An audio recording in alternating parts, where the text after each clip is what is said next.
It's award season. Everybody loves the award season, don't they? Not really. Award shows can be overly long and self-indulgent, and they're always going to have their so-called snubs. But it is a chance to look back at movies from the past year, and honestly, 2023 was a pretty good year for movies overall. We had the massive pop culture event that was Barbenheimer, movies from big directors, the return of the mid-budget comedy, and it was one of the best years for animation as a whole. If you ask why I'd be more qualified to judge movies than the industry professionals who have spent decades in their fields, the truth is, nothing. There's nothing there. I'm also right. Never been wrong and never will be wrong. So, everything I say in this video is facts and cannot be disputed.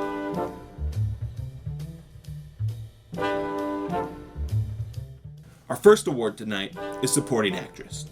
Nominees are Da'Vine Joy Randolph, The Holdovers; Hayley Atwell, Mission Impossible, Dead Reckoning; Julianne Moore, May December; Lily James, The Iron Claw; Rachel McAdams, Are You There, God? It's Me, Margaret; and Sandra Hüller, The Zone of Interest.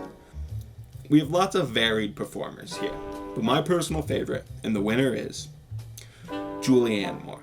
I don't think the movie would be the same without her. She plays her character so perfectly. With her performance, you are never sure if you should be laughing or if it's a deeply dramatic piece. And honestly, I think it's a little bit of both. The mere example of her acting is the coldness in the graduation scene. Now, I'll kick it over to her to accept her award. Wait, we didn't get her? Did we get any guests? No? Well, congratulations anyway.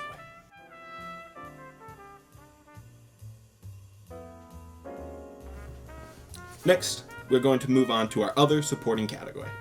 Best Supporting Actor. Nominees are Charles Melton, May December; Harris Dickinson, The Iron Claw; Messi, Anatomy of a Fall; Robert Downey Jr., Oppenheimer; Ryan Gosling, Barbie; and Willem Dafoe, Poor Things. I'm just going to get right into it. The winner is Messi, Anatomy of a Fall. I would first like to apologize to Charles Melton, who was the runner-up in this category. He didn't get the Oscar nomination, nor did he win this. I know he's going to be devastated, but the dog can act. Nobody else in this category showed a complete mastery of his craft like Messi. He had me eating out the palm of his paw during the entire movie. Not only was he the best dog, but he even beat out some of the best actors Hollywood has to offer. There's never been a supporting performance quite like this. He elevated the movie to new heights every time he was on screen. I was also planning on doing a Best Animal Award, but it was clear Messi would have won it, so we can just throw that one on there for him too.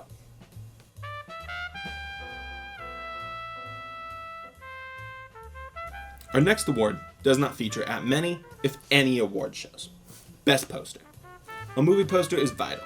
It's the iconic look that first comes to mind with many movies. Our nominees are Anatomy of a Fall; Are You There, God? It's Me, Margaret; Elemental; The Iron Claw; Maestro; and Passages. The winner is The Iron Claw. This movie doesn't only have one great poster, it has two. And honestly, I struggle to pick which one I prefer.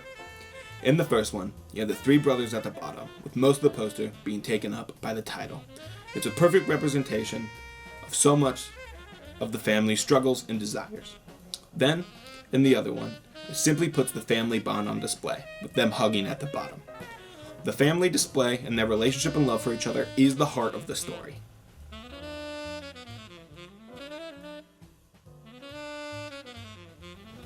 And now moving on to our Best Costume Design Award. It's close. I'm definitely the most qualified person to judge this one. My fashion sense is impeccable. Well, there is more to this award than just fashion. It's what the costumes are in context with the movie. Nominees are You There, God?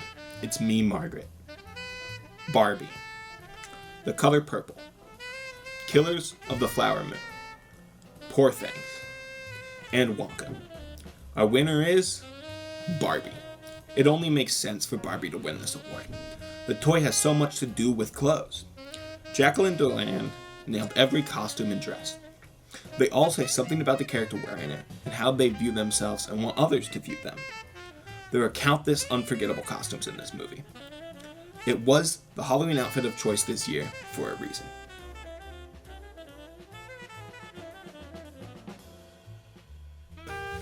Production design can be an overlooked aspect of many movies. I think that's because you don't really notice production design unless you're looking for it. Every shot does have aspects of the production design. The way the set looks, the lighting, all production design. It's everything that is in a movie. Here are the best from the year: Asteroid City, Barbie, Napoleon, Oppenheimer, Poor Things, and Wonka. The winner is Poor Things. This was a bit of a hard decision.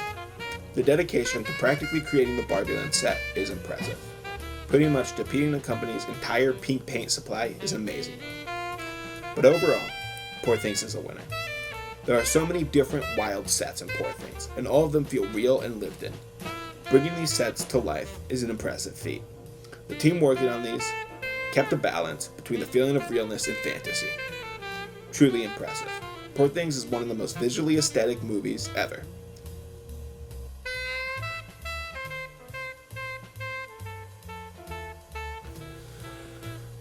While all parts of film are subjective, this next award might be the most subjective. The Funniest Movie Award is not one that would work at most award shows, with a body of voters. But this isn't most award shows.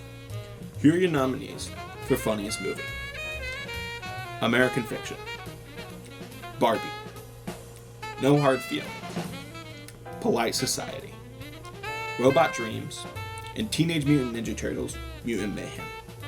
The winner of Funniest Movie is Teenage Mutant Ninja Turtles: Mutant Mayhem. I've been a fan of the Turtles for a while and was excited to go into Mutant Mayhem. The comedy and vibe of this movie is spot on and unlike most other turtle media out there. There are too many one-liners or funny moments to highlight here, but my favorite joke is when April uses rat in a negative light and all the turtles freak out, so protective of their dad and not understanding the human world. Mutant Mayhem just might be my favorite Turtles project. The chemistry the voice cast has and how quick the conversations are make it the funniest movie of 2023.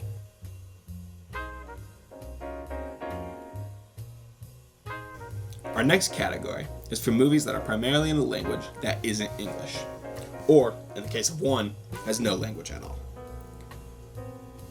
I'm not the biggest watcher of foreign movies, but I try to watch a couple a month, and want this award to encourage me and others to watch more, because there are so many amazing movies outside of the English language. The nominees are Io Capitano, Monster, Passages, Robot Dreams, Anatomy of a Fall, and The Zone of Interest. And the winner is Anatomy of a Fall. This feels like cheating. About 40% of this movie is in English, but the other 60% is in French, so it counts. But I love this movie so much I couldn't give the award to anything else. Anatomy masterfully unfolds a story, never trying to swear you. It just presents the story of the trial and lets you figure out the rest. One of the best movies of the year.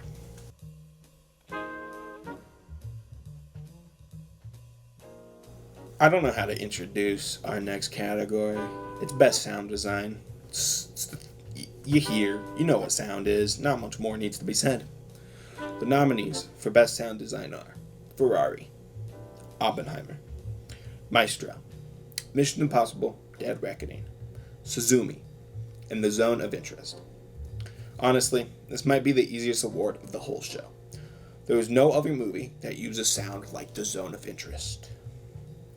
It might be dumb to say, because it's the case with most movies, but especially with The Zone of Interest, it is so much worse without its sound. It perfectly contrasts the on-screen with what you hear. What you see is a person's normal daily life, them doing their chores, but what you hear is a different story. You hear the evil that was the Nazi concentration camps. The sound has you locked in from the opening all the way to the credits. I'm not sure if there's ever been a movie that has used sound as masterfully as The Zone of Interest has.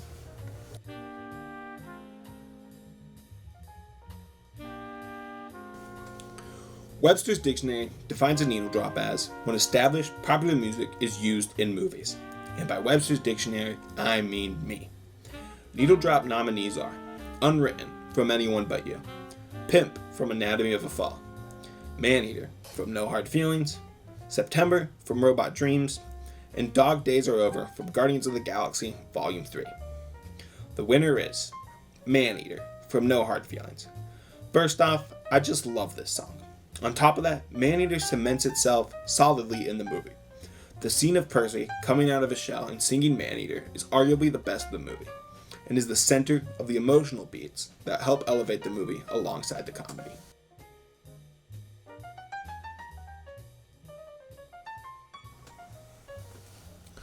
Up next, score.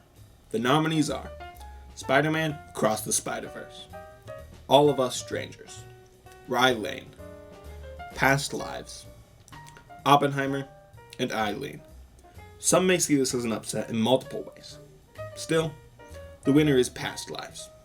The award was going to go to Oppenheimer until a very last minute re-listen, which put Past Lives on top.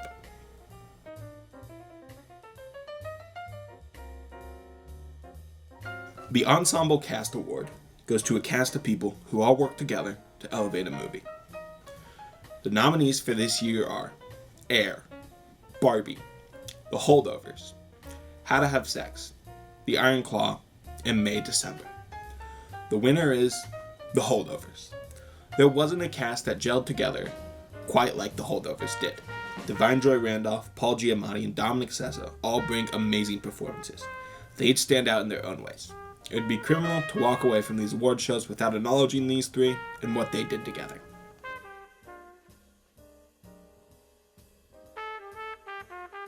Our next award has the highest number of nominees for the night. For Best Scene, we have Kevin Von Erich playing football with his sons, The Iron Claw, The Trinity Test, Oppenheimer, I'm Just Ken, Barbie, The Airport Escape, Mission Impossible, Dead Reckoning, Escape the Spider Society, Spider-Man Across the Spider-Verse, The Airport, How to Have Sex, Staring Conversation, Past Lives, Recorded Conversation, Anatomy of a Fall, The Train Set Piece, Mission Impossible, Dead Reckoning, Graduation, May December, Snoop Almost Died, Anatomy of a Fall, Earth 65, Spider-Man Across the Spider-Verse, The Radio Show / Ending, Killers of the Flower Moon, Rooftop Talk, May December, and Robot and Dog Reunite, Robot Dreams. And the winner is The Recorded Conversation from Anatomy of a Fall. This scene is the thesis statement to the entire movie. It shows a complicated relationship unfolding. There's gray area that exists and is on full display. The editing between the house and the courtroom is one of the best displays of editing this year. It makes the scene stand out as the best scene from any movie in 2023.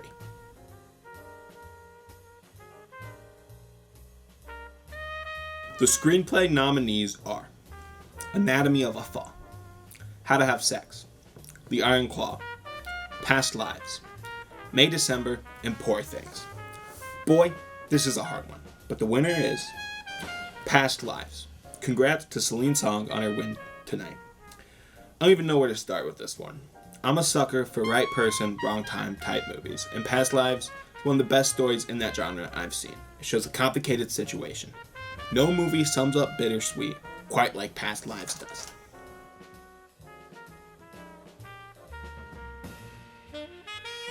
Cinematography is very important. The nominees are The Iron Claw, Oppenheimer, Past Lives, Poor Things, Priscilla, and The Zone of Interest. The winner is The Iron Claw. The movie looks great. Every single shot tells the story. It was perfect.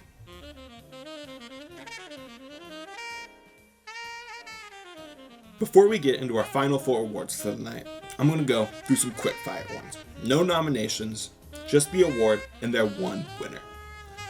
First, the award for most acting goes to Bradley Cooper in Maestro. I enjoyed Maestro. Don't really understand the online hate for it. But man, Bradley Cooper is doing so much acting here. Next, Best Stunts goes to Mission Impossible, Dead Reckoning. I honestly didn't watch many action movies this past year. It was a genre that just happened to miss. But Mission Impossible is the best. Next, is Best Original Song, which goes to Dance the Night Away from Barbie. It's my favorite song to come from any movie this year. Our next award is How Did I Find This Movie and Why Did I Choose to Watch It, which goes to Mavka and the Forest Song. Genuinely, no clue how I found out about this movie. I might have dreamed it up, I'm not sure. Next, the Why Did So Many Movies in This Genre Come Out This Year award goes to Capitalism Biopic. Why are there so many of these? The Monkey Award goes to Donkey Kong from the Super Mario Bros. Movie. I like monkeys. The Best Documentary Award goes to 20 Days in Mariupol. An incredibly haunting experience that was hard to watch, but it shows just what documentaries can't do.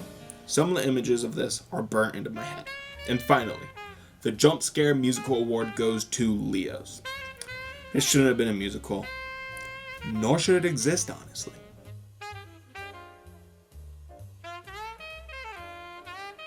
Now, we move on to our Big Four awards. These were some of the hardest to award. We have had many great lead actor performances this year. The category was overflowing. I felt bad for leaving out some of the people I did, but here are the nominees that did make it. Cillian Murphy, Oppenheimer.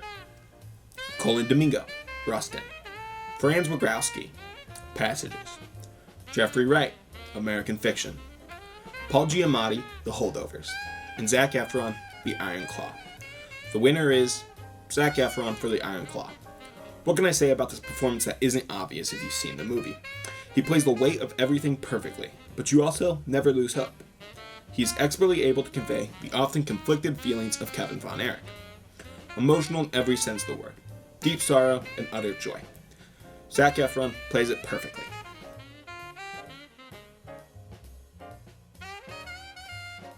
The shortlist for this award goes all the way to 10, and it was hard to cut it down to the 6 I have. It's going to be even harder to determine a winner among them. I might just do a big tie. The lead actress nominees are Emma Stone, Poor Things. Greta Lee, Past Lives. Lily Gladstone, Killers of the Flower Moon. Natalie Portman, May December. Mia McKinnon-Bruce, How to Have Sex. And Sandra Hüller, Anatomy of a Fall. Ah, man, they're all so good, and each of these women deserve it, but I have to choose one. The winner is Sandra Hüller, Anatomy of a Fall. There it is. Sandra Hüller had a phenomenal year, getting nominated for 2 acting awards and winning this one.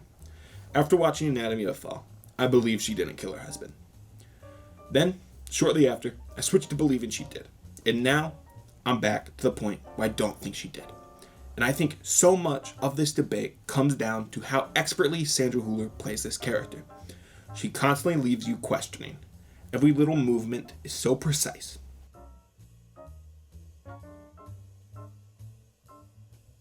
Our second to last award is Best Director. The nominees are Alexander Payne, The Holdovers. Celine Song, Past Lives. Christopher Nolan, Oppenheimer. Jonathan Glazer, The Zone of Interest. Justine Triet, Anatomy of a Fall. And Yorgos Lanthimos, Poor Things.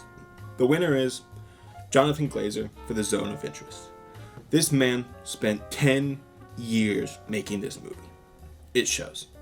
Every part of this movie works in perfect unison together. It truly is a director's piece. This is something that will be studied for years to come, and most of that is thanks to Jonathan Glazer.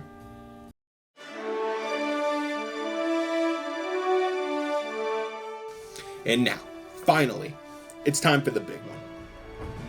These are the best movies of 2023. Here are my nominees for Best Picture. Anatomy of a Fall. The Holdovers. The Iron Claw. May December. Mission Impossible, Dead Reckoning. Oppenheimer. Past Lives. Poor Things. Robot Dreams. And Spider-Man Across the Spider-Verse. And the winner is The Iron Claw. What a movie. It is the perfect depiction of a story that I knew going in. But it didn't matter. I was thoroughly engrossed the whole time. It does professional wrestling complete justice. It does the Von Erichs justice. Everyone plays their role perfectly. No major complaints except for that it should have been an hour longer. and it's already a pretty long movie. We need to give this movie its flowers. It is truly one of a kind and special. The best movie from 2023.